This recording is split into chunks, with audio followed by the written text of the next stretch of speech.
Hi everyone, Kristina Werner here. Welcome to another video for assignmentsystamp.com. Today I'm using the Full of Thanks stamp set that comes in the November 2022 card kit. There is a stencil set that goes with this one if you want to use it to help you color, but for me today I'm going to be doing some watercolor painting.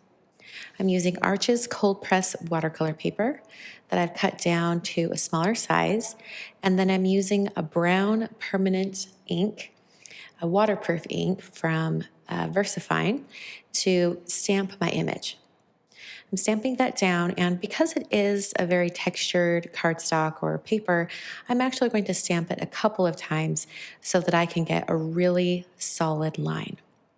So I'll stamp that down once again. Now, because I did stamp it twice, I will need to kind of heat set this and help it to dry before I start painting. Speaking of painting, today I'm using the Karin BRUSHMARKER Pro markers. I'm using the colors olive black, gold, amber, lipstick red, and cocoa. I'm also going to bring in one more additional color once I start painting because I wanted to bring in just a little bit of a purple shade. So here I am just hitting that with my heat tool until it was all completely dried. And then I'm bringing in the color lilac. So I'm going to start painting, and I started on the background or the area around the image by wetting it with water. And then I'm bringing in the markers and touching the tip of the marker to the water and letting it wick away. I'm going to do most of the painting like that and do layers of color. I'm going to speed up the video and turn on some music so you can enjoy all of the painting.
after all of the painting was complete, I stamped my greeting on the front using a greeting stamp from the stamp set.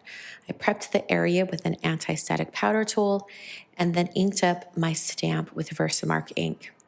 I also stamped this one twice so that it would be a nice solid line. I then coated the stamped area with a gold embossing powder. This is the color Gilded from Brutus Monroe. And then I'm going to hit that with my heat tool until all of the powder is melted. Now it was showing up pretty well, but I wanted it to show up even more. So I scribbled one of the darker markers, I think I used a brown shade, onto an acrylic block and picked that up with a paintbrush and just started to paint that right around the letters and spreading it around with a little bit of water. And that really darkened up the area around the gold embossing so that it was a little bit more legible. This was a great way to sort of add a shadow to the greeting and help it to stand out. I also trimmed down my watercolor piece so it's a little bit smaller and then added some gold detailing on the edges. I used a distress embossing dabber to add that ink to the edges, just run that along the edge, and then dipped my piece into my embossing, just the container of embossing powder. For areas that were a little bit too thick with embossing powder, I used a clean, dry brush to sweep away any of that excess powder. And then I used my heat tool to melt all the embossing powder on the edges of the cardstock. This just gives the edge a really nice gold shade and it just really accents everything. I'm now using royal purple cardstock from Simon Says Stamp to create a background to go behind my watercolor piece. I'm also using the tufted embossing folder from Spellbinders to add a fun texture. So I'm spraying the front and back of my cardstock with a mist of water. That's going to help the cardstock kind of bend and mold to this embossing powder. Or I'm sorry, the embossing folder. I ran that through my die cutting machine, and now I have this very detailed tufted texture. Now this purple's really, really bright, and so I'm going to tone it back by putting a little bit of Picket Fence Studios paper glaze. And this is in the color Black Pansy. I'm going to water down a little bit of the paper glaze just so it's a little bit more fluid. And then I'll be applying it right over my embossed cardstock, just using my fingertips. So I just dipped my finger in my cup of water that I was using for my painting.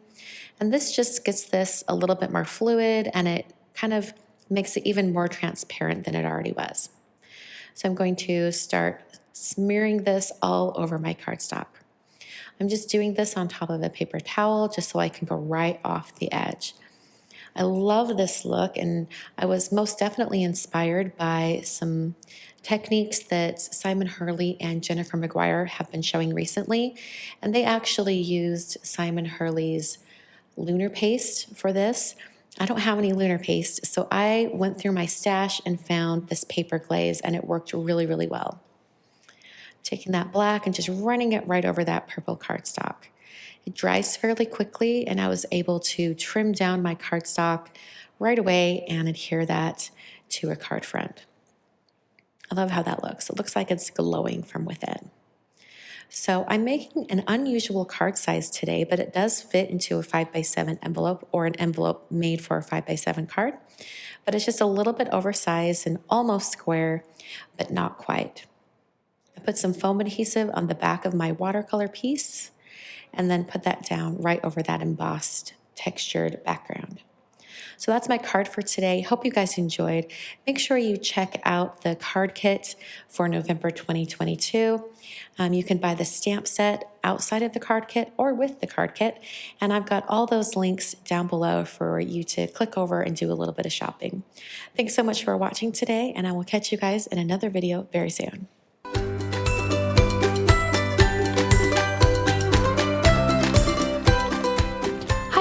I'm Heidi, Simon's mama and founder at SimonSaysStamp.com. Thank you so much for watching our video. If you like what you just saw, be sure to press the thumbs up and subscribe to see more great content.